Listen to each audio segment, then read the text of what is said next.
오늘은 소요리 문답 70문에서 78문까지의 내용을 함께 나누도록 하겠습니다. 여기에 해당되는 이제 10계명의 범위로는 10계명 7계명과 8계명 그리고 9계명에 해당합니다.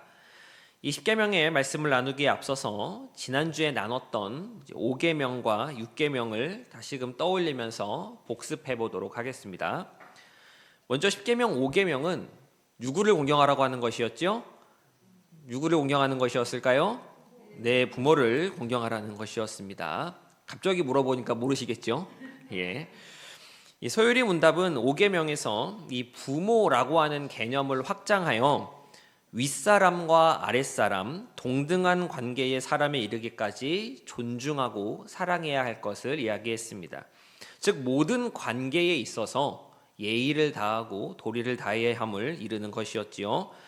그리고 이어지는 6계명에서는 이 살인하지 말라라는 계명이었는데 육체적 상해를 가하는 것을 넘어서 생명을 살리는 일에까지 우리가 힘써야 함을 살펴보았습니다.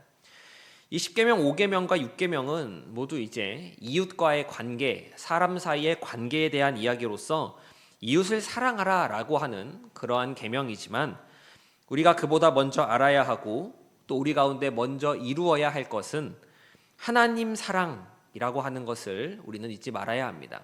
어떤 사랑이 더 먼저라고요? 하나님 사랑입니다. 이웃을 사랑하는 것이 중요하고 우리가 마땅히 삶의 현장에서 그러하여야겠지만 하나님을 사랑하는 것이, 하나님과의 관계가 올바르게 세워지는 것이 더 중요하다라고 하는 것입니다. 하나님과의 관계가 바로 될 때에 우리가 마주대야 하는 이웃과의 관계도 바로 세워질 수 있습니다.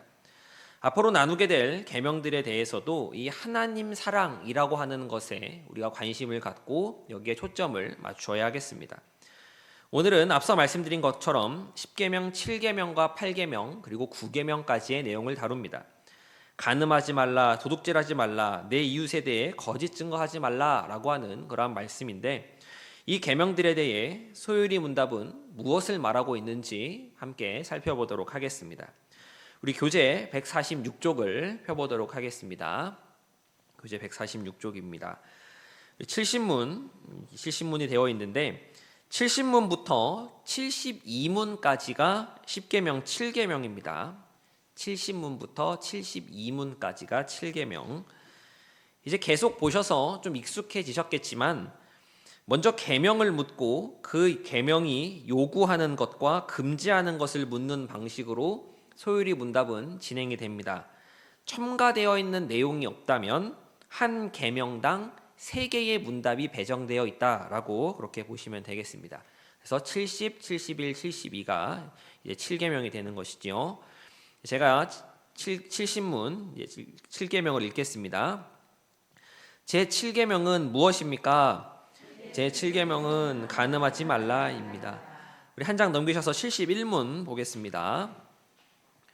제7계명에서 요구하는 것은 무엇입니까? 제7계명이 요구하는 것은 마음과 말과 행위에서 우리 자신과 우리 이웃의 순결을 보존하라는 것입니다. 우리 여기 71문의 답에 좀 표시를 해보도록 하겠습니다. 7계명에서 요구하는 것은 무엇인가 라고 하면 보존하라 라고 이야기할 수 있습니다. 무엇하라고요? 보존하라입니다. 보존하라에 네모 표시를 해주시면 되겠습니다. 보존하라. 그러면 무엇을 보존해야 하는가라고 하면 이번에는 밑줄을 그어 보겠습니다. 우리 자신과 우리 이웃의 순결입니다. 보존해야 하는데 무엇을 보존해야 하냐면 우리 자신과 우리 이웃의 순결이지요. 여기가 무엇을에 해당합니다. 무엇을 보존해야 합니다. 그럼 무엇을요? 순결을 보존해야 합니다. 라고 하는 것이죠. 그럼 우리 자신과 우리 이웃의 순결을 어떻게 보존해야 하는 것일까요? 여기에는 동그라미를 그려보겠습니다. 마음과 말과 행위입니다. 마음과 말과 행위 이 세 가지가 어떻게에 해당합니다. 그래서 제7계명이 요구하는 것은 보존하라고 하는 것인데 무엇을 보존하는가 하면 우리 자신과 우리 이웃의 순결을 보존하라는 것이고 이 순결을 어떻게 보존할 수 있는가 하면 마음과 말과 행위에 있어서 주의하고 경계하는 것, 이것이 10계명 7계명에서 요구하는 것이라고 할 수 있겠습니다.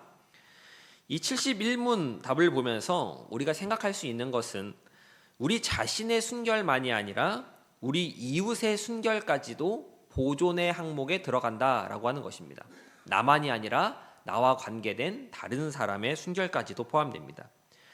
10계명 5에서 이 10계명까지가 이웃 사랑에 대한 내용임을 우리가 기억할 때 이 안에 있는, 또 이 안에서 벌어지는 모든 일들은 나 하나에서 끝나지 않습니다. 나는 물론이거니와 타인에게, 이웃에게 그 영향을 미친다라고 하는 것을 우리가 분명히 하고 있다고 볼 수 있겠습니다. 이제 한 장 넘기셔서 150쪽 72문 보도록 하겠습니다. 7계명의 마지막 문답이죠. 72문 읽겠습니다. 제 7계명에서 금하는 것은 무엇입니까?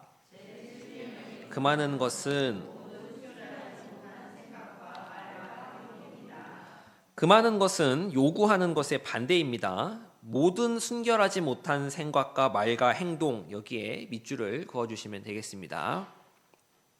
모든 순결하지 못한 생각과 말과 행동, 이것을 금하고 있습니다. 이 10계명, 7계명 간음하지 말라라고 하는 이 계명은 가정과 혼인의 신성함을 이야기합니다. 오늘날 TV나 드라마 또 영화 등의 여러 매체를 보면 불륜의 이야기를 다루고 있다라는 것을 우리가 심심치 않게 볼 수 있습니다. 아니 거의 대부분의 드라마에서는 이 불륜의 이야기가 빠지지 않는다라고 해도 과언이 아닌 것 같습니다. 불륜을 하는 이유도 제각각이고 대처하는 모습도 다 제각각입니다. 저는 드라마를 잘 보지 않는 편인데 유튜브 쇼츠에서 우연히 보았던 불륜남의 대사는 아직도 기억이 납니다. 그 대사가 한때 유행이 되기도 했었습니다. 이 부부의 세계라고 하는 드라마였는데 보신 분 계십니까? 계시네요. 예. 예. 찾아보니까 2020년에 이제 방송했던 드라마더라고요. 거기서 이런 대사가 나옵니다. 사랑에 빠진 게 죄는 아니잖아 라고 하는 그런 대사가 나옵니다. 혹시 이 대사 기억이 나십니까? 사랑에 빠진 게 죄는 아니잖아. 불륜을 저질렀고 그 사실이 탄로난 상황에서 아내에게 이 불륜남이 했던 그러한 대사였죠. 저는 드라마도 안 봤고 이게 무슨 내용으로 드라마가 진행되었는지 하나도 모르는데 이 대사만큼은 이제 2026년이 되었어도 잊혀지지가 않습니다. 자신의 범죄를 합리화하며 변명하는 이 인간이 가지고 있는 악한 모습을 특별히 10계명, 7계명에 비추어 보았을 때 인간의 이기적인 모습과 인간의 악함을 너무나 잘 담아낸 그러한 대사이지 않을까 그런 생각이 듭니다. 하나님께서는 결혼 관계 밖에서의 이 성적인 관계를 금지하십니다. 오직 합법적인 그 결혼 관계 안에서만 이를 선물로 주셨습니다. 오늘날 이 계명을 볼 때 현실과 괴리가 크다라는 그러한 생각이 들곤 합니다. 오늘날의 사회는 많은 것들이 자유라고 하는 명목하에 허용되어져 있습니다. 그러한 사회 속에서 우리는 이 7계명을 보고 또 대할 때 어떻게 이해하고 또 어떻게 받아들이며 어떻게 가르쳐야 하겠습니까?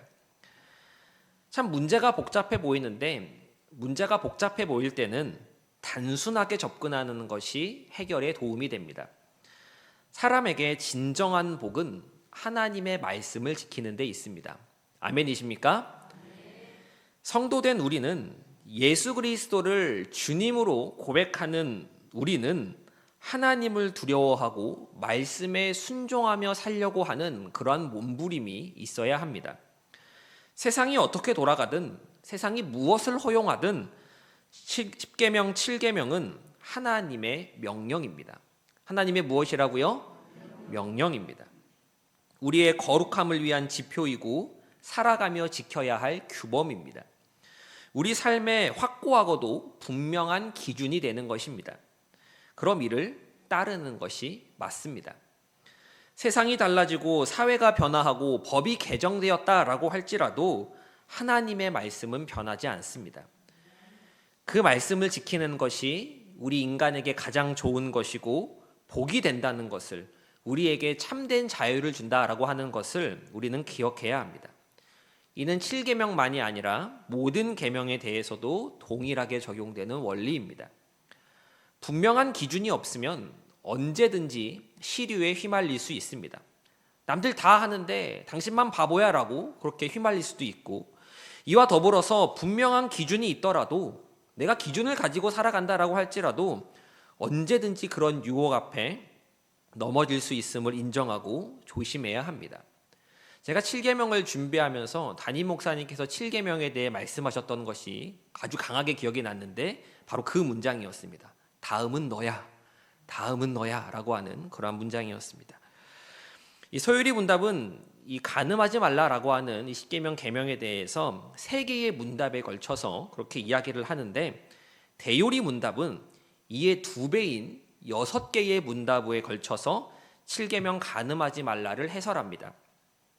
이 가운데 하나 흥미로운 것은 7계명에서 금지하는 부분에 있어서 이 대요리 문답은 게으름, 폭식, 술 취함도 하지 말아야 한다.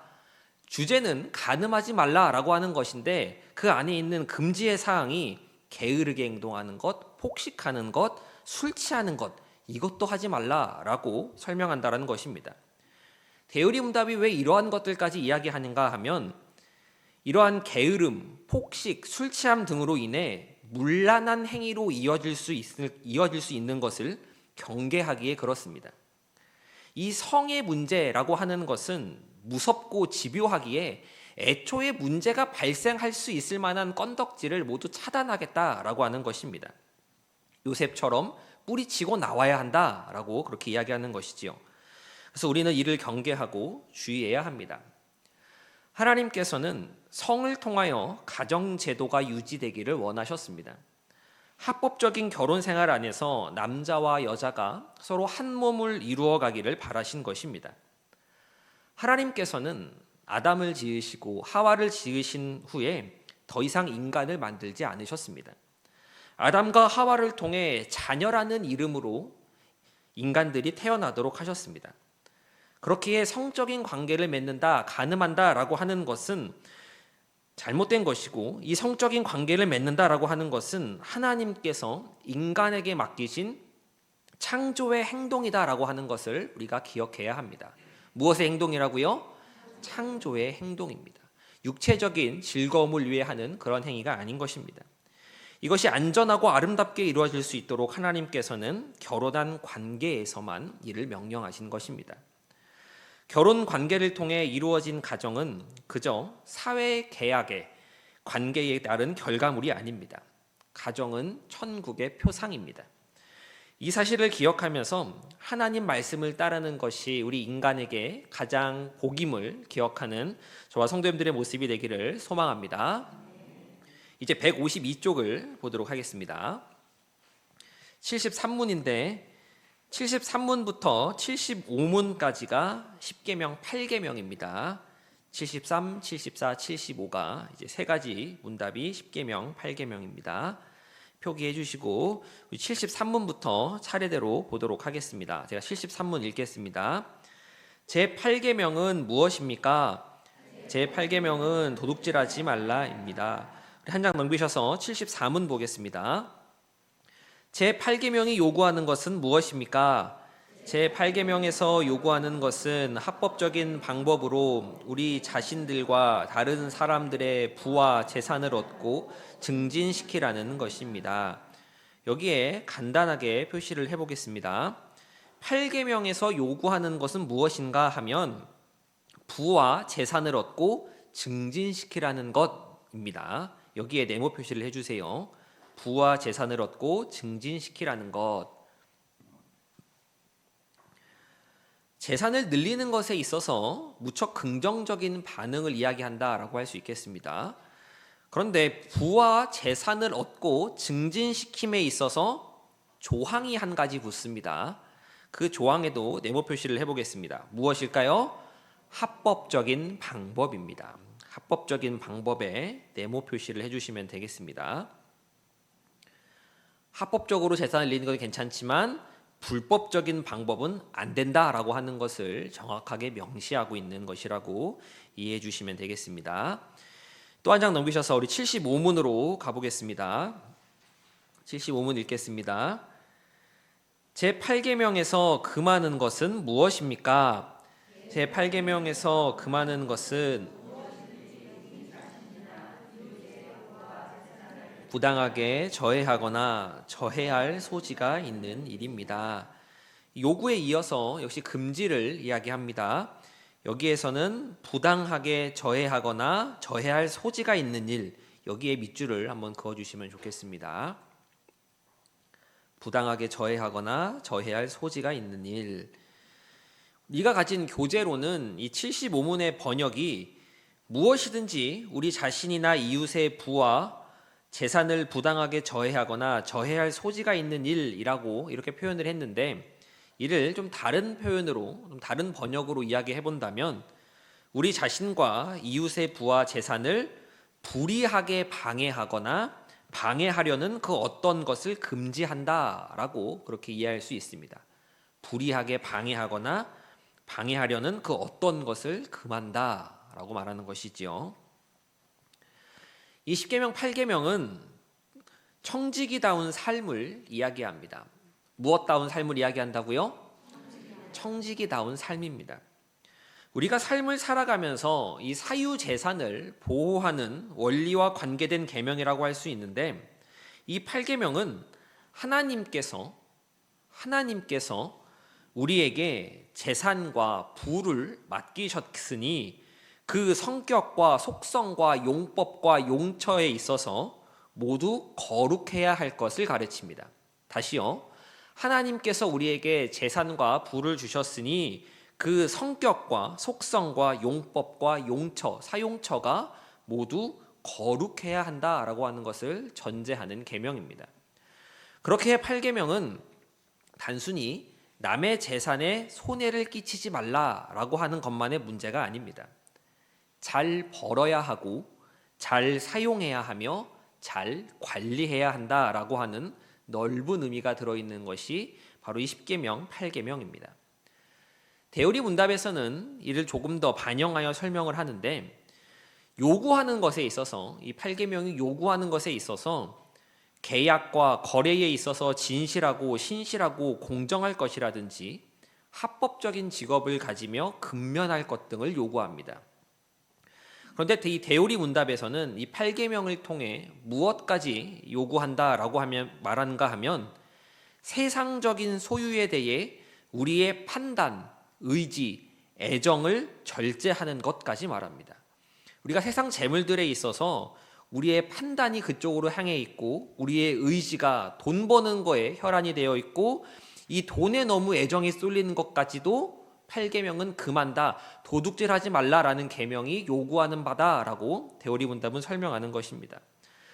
다른 곳에 너무 관심 갖지 말아라. 즉 한눈 파는 것도 하나님 외에 이 돈이라고 하는 것, 남의 재산이라고 하는 것에 한눈 파는 것도 계명을 어기는 것이다 라고 그렇게 가르치는 것입니다. 금지하는 것에 있어서도 계약이나 거래에 있어 부당함과 부정직함은 물론이거니와 불법적인 직업을 갖는 것도 금지하고 매점 매석하는 것도 금지하며 아예 탐욕 그 자체도 금지해야 한다라고 그렇게 말합니다.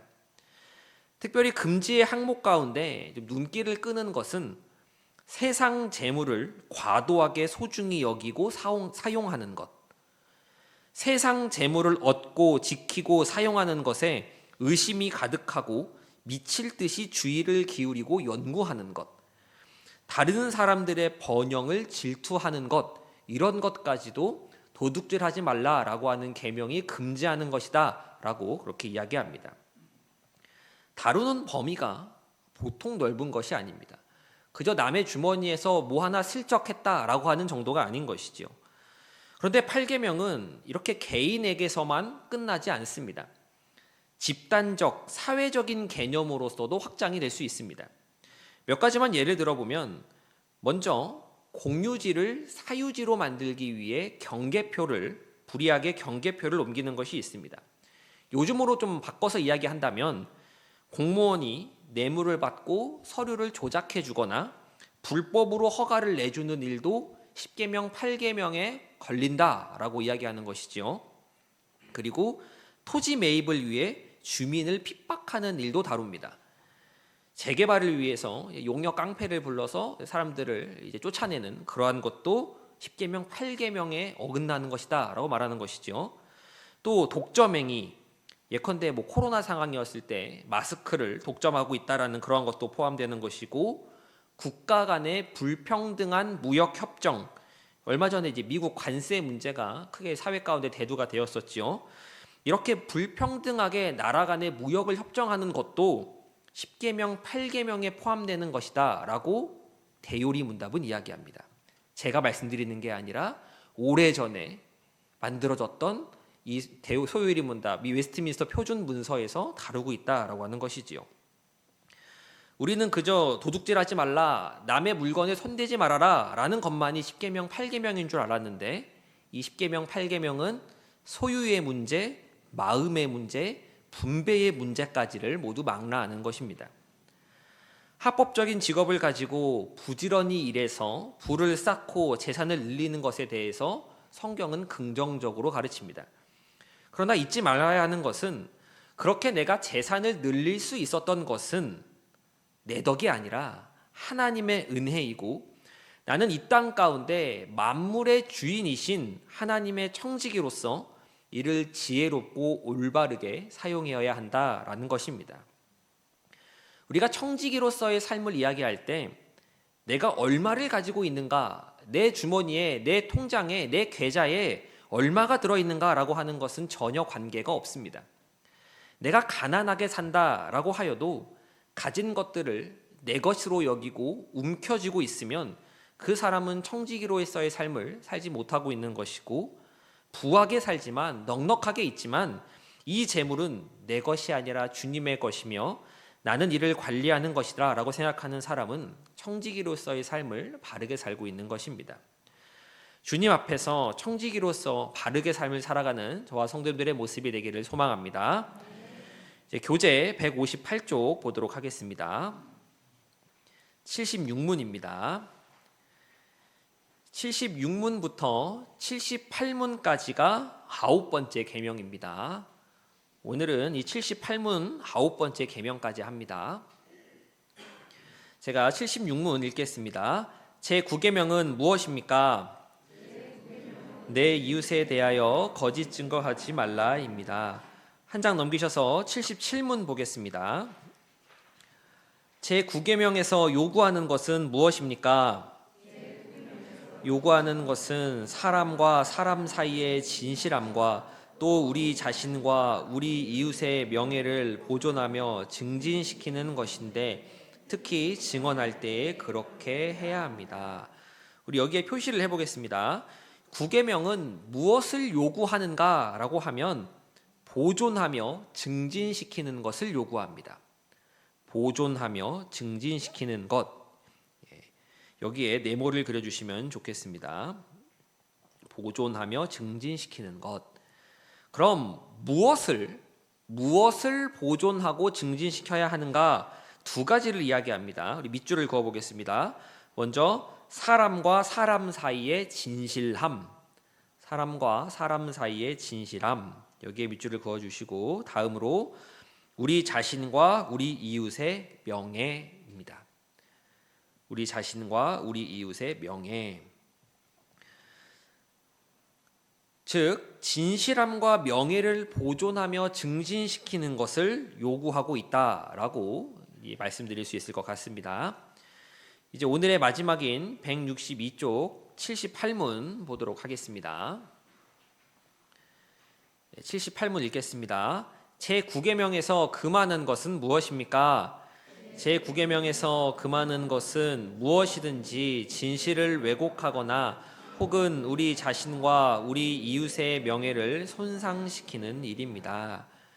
요구하는 것과 반대되는 것을 이제 금지합니다. 진실함과 명예를 보존하며 증진시킬 것을 요구했었습니다. 그러면 무엇을 금지하는가 하면 밑줄 그어보겠습니다. 진실을 왜곡, 그리고 우리 자신과 우리 이웃의 명예를 손상시키는 일, 여기에 밑줄을 그어주시면 되겠습니다. 진실을 왜곡, 우리 자신과 우리 이웃의 명예를 손상시키는 일, 이렇게 두 부분입니다. 이 구계명은 진실한 삶을 이야기합니다. 어떤 삶을 이야기한다고요? 진실한 삶입니다. 앞선 8계명이 청지기의 삶, 청지기다운 삶을 이야기했다면 9계명은 진실한 삶을 이야기합니다.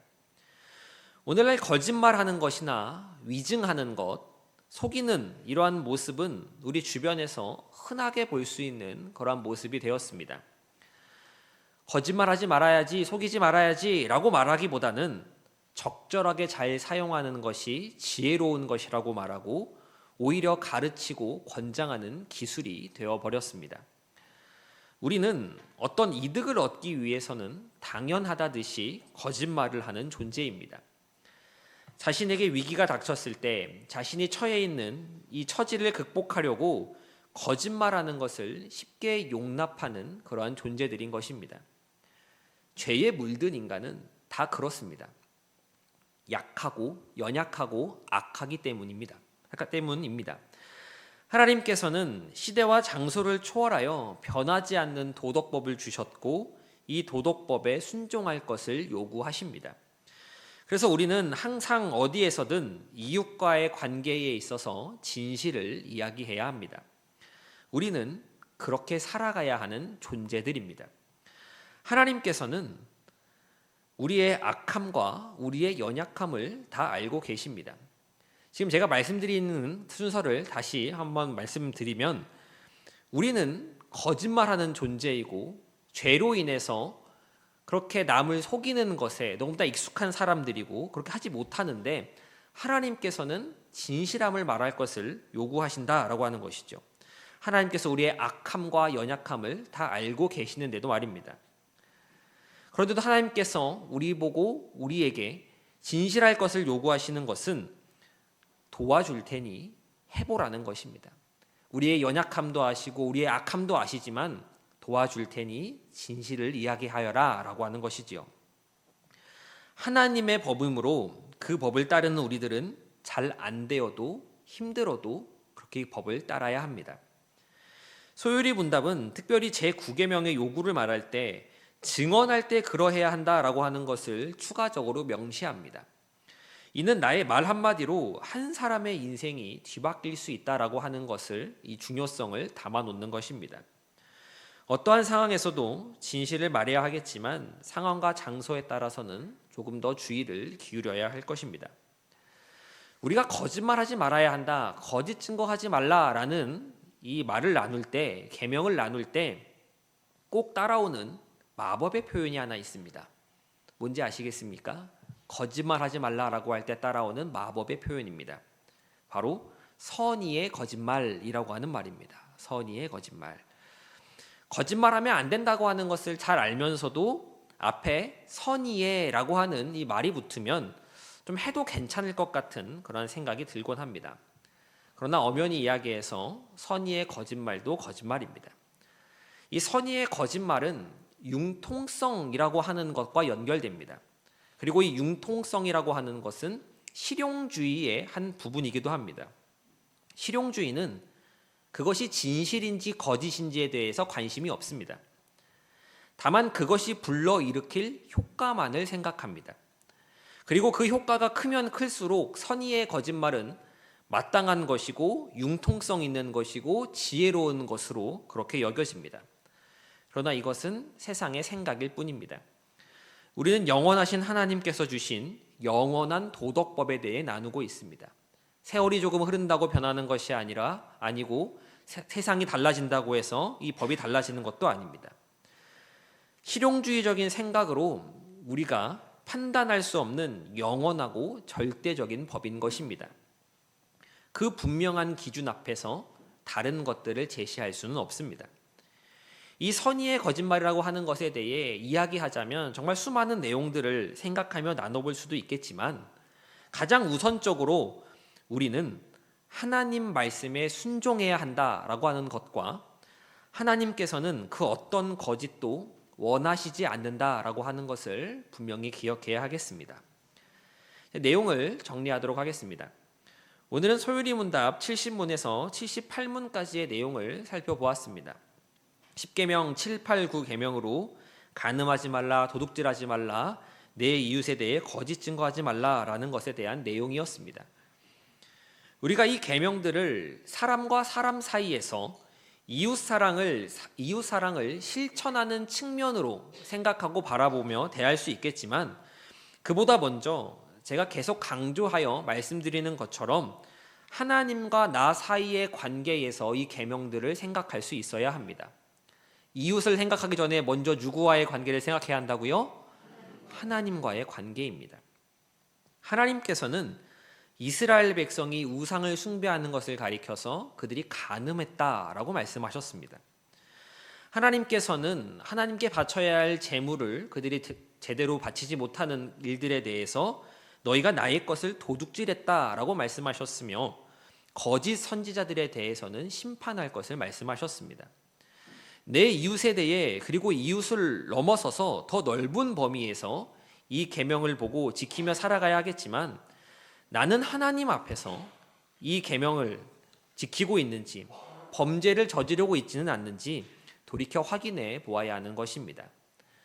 하나님 사랑이 회복되고 하나님과 나와의 관계가 바르게 세워질 때 이웃 사랑이 가능해지고 이웃과의 관계가 건강하게 세워지는 것임을 기억하며, 하나님 앞에서 우리의 모습을 늘 확인하고 점검하여 거룩으로 나아가는 우리의 모습이 되기를 간절히 소망합니다.